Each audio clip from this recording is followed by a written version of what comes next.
సరదాగా సిఎస్ ఆడదామని అలా స్టార్ట్ చేశాను. క్యారెక్టర్ స్కిల్ వేసి వాడిని కొడదామనే లోపు వాడిని ఇంకొకరు కొట్టేశాడు. సరే అని చెప్పి ఈలోపు ఇంకో కిల్ కొడదామంటే అబ్బా ఎయిర్ డ్రాప్ పడింది. హాఫ్ హెల్త్ పోయింది. అయినా కానీ మనం ఆగం కదా, వెళ్ళి కొట్టేద్దామని చెప్పేసి ఎలా ట్రై చేస్తే పడింది క్లచ్. అలా ఫస్ట్ రౌండ్ అయింది. తీరా సెకండ్ రౌండ్లో వెళ్ళి మళ్ళీ క్యారెక్టర్ స్కిల్ వేసి కొడదామని వెళ్తుంటే వాడిని కొడుతుంటే ఇంకొకరు వచ్చి నన్ను కొట్టాడు. దేవుడా, సరే టీమ్మేట్ వచ్చి ఎట్లాగో హెల్ప్ చేశాడు కాబట్టి మనం అలా బతికిపోయాం. ఆపోనెంట్ అలా సచ్చాడు.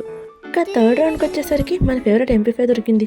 అబ్బా, MP5 దొరికితే మనం ఆగం కదా, అలా వెళ్ళిపోయాను. వాడు ఎవడో బ్లైండ్గా షూట్ చేస్తుంటే వాడు స్ప్రే దింపేసా. అక్కడ పడింది. వాడు దాక్కుని కొడుతున్నాడు, అయినా స్ప్రే దింపేసా. అలా 2 కిల్స్ వచ్చినాయి ఈ రౌండ్లో. సాయిరామ్ ఫోర్త్ రౌండ్లో వెళ్ళి కొడుతుంటే వాడు నాకు వాడు రివైవ్ అవుతున్నాడని టెన్షన్ పడేలోపు టీమ్మేట్ వాడిని ఫుల్ కిల్ చేశాడు. అబ్బా సాయిరామ్. ఈలోపు మనం రివైవ్ అవుతుంటే ఇక్కడ చాలామంది నాకు అయిపోయారు. తీరా రివైవ్ అయ్యాక హెల్త్ చూసుకోకుండా వెళ్ళాను, వాడు నన్ను కొట్టేశాడు. ఏదైతే ఏంటి బోయా వచ్చింది చాలు. ఇంకా కంటెంట్స్ కోసం ఫాలో చేయండి.